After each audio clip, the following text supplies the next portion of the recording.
오늘 이 아침에 함께 나누실 하나님의 말씀 누가복음 11장 37절로 54절입니다. 누가복음 11장 37절로 54절. 제가 가진 성경으로 신약성경 113쪽에 있습니다. 우리 한 절씩 교독하겠습니다. 제가 먼저 11장 37절 말씀 봉독합니다. 예수께서 말씀하실 때에 한 바리새인이 자기와 함께 점심 잡수시기를 청함으로 들어가 앉으셨더니 잡수시기 전에 손 씻지 아니하심을 그 바리새인이 보고 이상히 여기는지라. 주께서 이르시되 너희 바리새인은 지금 잔과 대접에 겉은 깨끗이 하나 너희 속에는 탐욕과 악독이 가득하도다. 어리석은 자가 겉을 만드시니가 속도 만들지 아니하시느니라. 그러나 그 안에 있는 것으로 구제하라. 그리하면 모든 것이 너희에게 깨끗하리라. 화 있을진저 너희 바리새인이여 너희가 박하와 음향과 모든 채소의 11조는 드리되 공의와 하나님께 대한 사랑은 버리는도다. 그러나 이것도 저것도 버리지 말아야 할지니라. 화 있을진저 너희 바리새인이여 너희가 회당의 높은 자리와 시장에서 문안받는 것을 기뻐하는도다. 화 있을진저 너희여 너희는 평토장은 무덤 같으시다. 그 위를 밟는 사람이 알지 못하느니라. 한 율법교사가 예수께 대답하여 이르되 선생님 이렇게 말씀하시니 우리까지 모욕하심이니이다. 이르시되 화 있을진저 또 너희 율법교사여 자기 어려운 짐을 사람에게 지우고 너희는 한 손가락도 이 짐에 대지 않는도다. 화 있을진저 너희는 선지자들의 무덤을 만드는도다. 그들을 죽인 자도 너희 조상들이로다. 이와 같이 그들은 죽이고 너희는 무덤을 만드니 너희가 너희 조상의 행한 일에 증인이 되어 옳게 여기느니라. 그러므로 하나님의 지혜가 일렀으되 내가 선지자와 사도들을 그들에게 보내리니 그 중에서 더러는 죽이며 또 박해하리라 하였느니라. 장세일로 흘린 모든 선지자의 피를 이 세대가 담당하리라. 곧 아벨의 피로부터 제단과 성전 사이에서 죽임을 당한 사가랴의 피까지 하리라. 내가 너희에게 이르노니 과연 이 세대가 담당하리라. 화 있을진저 너희 율법교사여 너희가 지식의 열쇠를 가져가서 너희도 들어가지 않고 또 들어가고자 하는 자도 막았느니라 하십니다. 거기서 나오실 때에 서기관과 바리새인들이 거세게 달려들어 여러 가지 일을 따져 묻고 그 입에서 나오는 말을 책잡고자 하여 노리고 있더라. 아멘. 본문의 말씀을 가지고 화 있을진저라는 제목으로 이 말씀을 함께 나누겠습니다. 오늘 본문의 말씀을 우리가 처음 대하면 좀 이상하다. 왜 선한 뜻으로 식사를 초대해서 이렇게 주님을 가까이 하려고 하는 이 바리새인을 주님이 이렇게까지 모욕하시는 말씀을 가감없이 이렇게 말씀하시는가 좀 주님답지 않다 이렇게 우리가 생각할 수도 있겠습니다. 그러나 이미 주님의 사역을 비방하고 훼손하려고 했던 이들이 바리새인과 서기관들이었다라고 하는 것을 14절로 26절의 성경이 우리에게 이야기하고 있기 때문에 지금 주님을 초대해서 식사의 자리로 주님을 맞이한 이 바리새인들은 그냥 주님에게 선한 마음으로 주님을 인정하고 주님에게 말씀을 더 듣기 위해서 또는 주님을 공개하고 싶어서 식사의 자리를 초대한 것이 아니라 나오는 말을 책잡고자 이렇게 자리를 만들었다는 것입니다. 그렇기 때문에 바리새인의 집에 바리새인만 있는 것이 아니라 율법 교사들까지 지금 진을 치고 있는 상황이죠. 우리가 그렇다고 한다면 내가 책잡히지 말아야 되겠다라고 생각해서 그들이 원하는 대로 흠결을 따지는 일에 있어서 주님이 손을 씻고 들어가시면 아무런 문제가 없습니다. 그러면 그냥 그 대화가 자연스럽게 끝날 수도 있고 이렇게 갈등과 비난과 주님에 대한 어떤 분노를 가지고 이 사람들이 주님을 넘어뜨리려고 하는 일들을 벌이지 않을 텐데 우리가 이렇게 생각할 수도 있지 않습니까? 그런데 주님의 방법은 뭐냐? 주님께 모든 사람들이 다 허용되는 것이 아니기 때문에 주님을 바르게 믿으려고 하면 주님 앞에서 우리가 부딪혀야 되고 깨져야 되고 때로는 부끄러움을 당해야 되고 때로는 너무 억울해서 화가 나는 순간이 있다 하더라도 주님이 옳습니다라고 하는 것을 우리가 철저하게 인정하는 낮아짐의 순간이 필요하다는 거예요. 그냥 그렇게 주님도 좋고 나도 좋고 하는 그런 상태에 머무르면 아무런 변화가 일어나지 않을 뿐더러 내 삶의 실제적인 영적 컨디션이 무엇인가를 우리가 제대로 분별할 수 없게 된다는 것입니다. 부딪히고 깨져서 우리의 속사람의 존재가 드러나게 될 때 그때 내가 이런 사람이구나라고 하는 것을 우리가 알게 된다는 것입니다. 주님은 일부러 도발을 하신 것이죠. 내가 너희들이 그렇게 소중하게 여기는 장로들의 유전을 일부러 지키지 않고 어떤 대화가 있을 것인가 주님께서 이 모든 것을 수동자에 아니라 능동적으로 이것을 주도하시면서 이들의 잘못과 허물을 지적하는 자리로 이 시간을 만들었다는 것입니다. 여러분 그러니까 밥 한 끼 잘 먹고 헤어지면 아무런 불편한 마음이 없습니다. 그러나 밥 한 끼 잘 먹고 헤어지는 것으로 주님이 이 사람들의 영혼과의 그 관계를 그렇게 정리하시고자 하신 것이 아니었다는 것입니다. 이 중에 한 영혼이라도 찔림을 받고 한 영혼이라도 깨질 수 있도록 한다면 그 영혼을 위해서 바르게 지적해 줘야 되는 것이 주님의 사명이라는 것이죠. 주님께서 바리새인들의 속을 지적하시고자 작정하셨다는 것을 우리가 봅니다. 너희 바리새인들은 잔과 대접의 겉은 깨끗이 하지만은 속은 탐욕과 악독이 가득하다. 겉은 만드신 이가 속을 만들지 않았겠느냐 이렇게 반문하시면서 그 안에 있는 것으로 구제를 함으로 너희가 깨끗하게 하게 되는 것이다. 안에는 자기 스스로가 높아지려고 하는 욕망과 자기를 인정받고 싶어하는 마음과 자기 스스로가 옳다라고 하는 주장을 가져가면서 겉으로는 겸손한 척, 겉으로는 긍휼과 사랑이 있는 척하는 이 모순이 하나님 앞에서 더 큰 정결의 문제에 대한 위배다라고 이렇게 말씀하신다는 거죠. 속이 깨끗해야 구제하는 것이 우리의 삶을 깨끗게 하는 것이다. 누군가에게 참된 도움이 된다 이전에 우리 속이 깨끗해져서 하는 구제를 통해서 우리가 스스로 깨끗해진다라고 주님이 말씀하신다는 것입니다. 그리고 난 다음에 6가지 화의 대상이 되는 존재들을 주님이 지적하셨습니다. 첫 번째 바리새인들에게 무엇을 지적하시느냐? 박하와 운향과 모든 채소의 11조는 드리면서 공의와 사랑은 버리는 이 삶의 세태를 주님이 분명하게 지적하셨습니다. 저도 오늘 본문을 준비하면서 그냥 넘어갔던 것들을 또 이렇게 보게 되는데요. 마태복음 25장에는 박하와 회향과 근체의 11조를 드리는 바리새인들을 말씀하셨는데 누가복음은 박하와 운향과 모든 채소의 11조를 드리는 바리새인들을 지적하셨습니다. 그러니까 이게 그것이 그거 아니야? 회향이나 운향이나 아닙니다.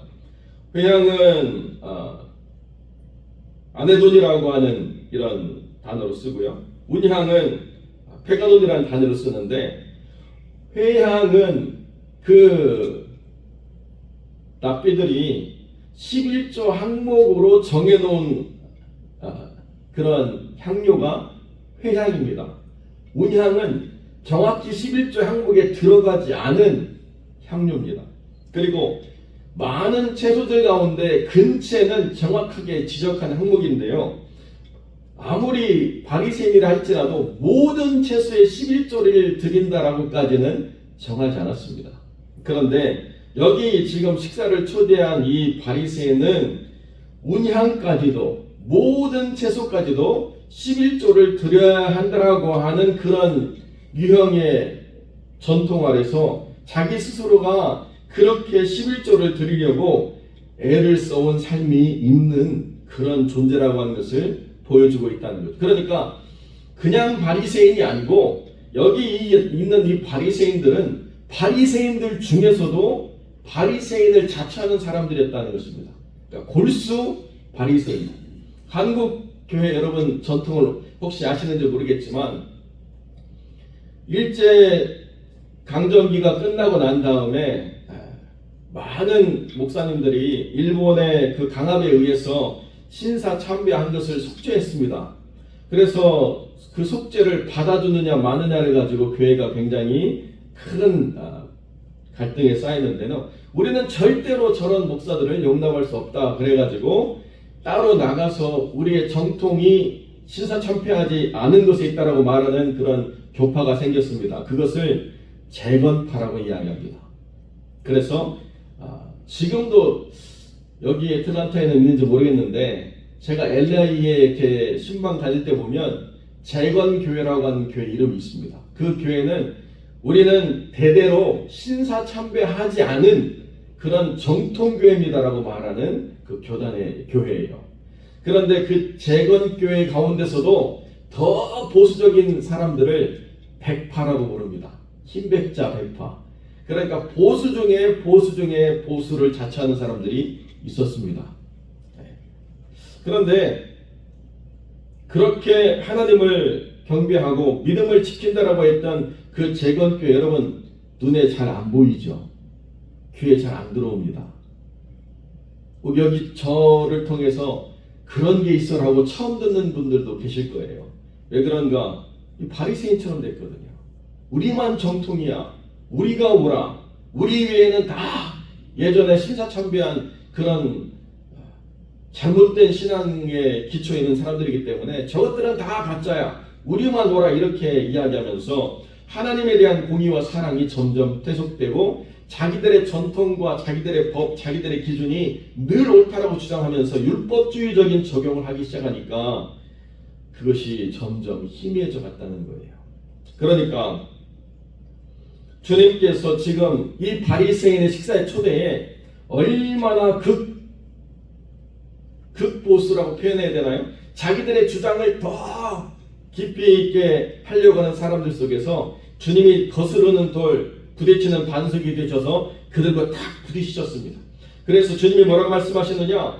그렇게 철저하게 11조를 드리려고 하는 것도 행해야 되지만 그러나 하나님에 대한 공의와 사랑이라고 하는 것을 지켜가는 이것을 버리지 말았어야 된다라고 주님이 책망하신다는 거죠. 오늘날 현대교회에서 가장 큰 걸림 중에 하나가 또 11조 아니겠습니까? 11조를 해야 됩니까? 말아야 됩니까? 질문하기도 하고 어떤 목사님들은 11조는 다 구약에 있는 거고 신약에 없다라고 말하는 목사님도 있고 아주 그냥 11조에 대한 찬반이 분명한 그런 갈등 속에 있기도 한데요. 여러분 11조가 성경적이냐 아니냐를 따지는 삶에 저는 그런 질문을 좀 해봐요. 정말 그것을 하나님을 사랑해서 하고 싶어가지고 하는 질문인지 아니면 안 하고 싶어가지고 그것을 하는 질문인지. 여러분 예수 처음 믿으면 참 쉽지 않은 일들이 많이 있는데요. 그 중에 한 가지, 아니 성경에는 담배 끊으란 말이 없는데 왜 교회 하면 담배를 끊으라고 합니까? 담배 좀 피면 안 됩니까? 예, 펴도 됩니다. 천국을 빨리 가겠죠. 그리고 천국 가는 시간이 좀 고통스럽게 빨리 가겠죠. 주님이 말씀하시고자 하는 핵심은 뭐냐? 모든 삶의 주권이 하나님께 있느냐 아니면 여전히 나에게 있느냐를 따지지 않고 한국 하나하나에 대해서 해야 됩니까 말아야 됩니까 라고 하는 그 모든 질문은 사실은 하지 않고 싶어서 하는 이야기라는 거죠. 한국교회만 이렇게 하지 다른 나라 그런 나라 없다. 11조 다 끝났다. 여러분 독일에 가면요 자기 종교를 기록할 수 있는데 그 종교를 기독교라고 기입하면 나라에서 11조를 원천징수합니다. 내가 받을 월급에서 11조를 떼가지고 바로 가져가고 그래요. 내가 11조를 얼마 해야 되겠다 고민도 없이 나라가 떼가는 나라가 독일입니다. 그런 나라도 있어요. 그러니까 해야 되냐 말아야 되냐는 문제를 성경적으로 따지려고 하는 그 가장 중요한 핵심에 내가 정말 하나님을 사랑함으로 이것을 행하려고 하느냐 아니냐를 우리가 따지면 다른 질문을 할 필요가 없다는 거죠. 아직 우리가 연약해서 거기까지 믿음이 자라지 못했다. 예, 그러면 그렇게 머무른 상태를 주님이 책망하시고 정죄하시고 막 저주받아라 하시고 이렇게 하시지 않는다는 거예요. 복음이 뭐냐?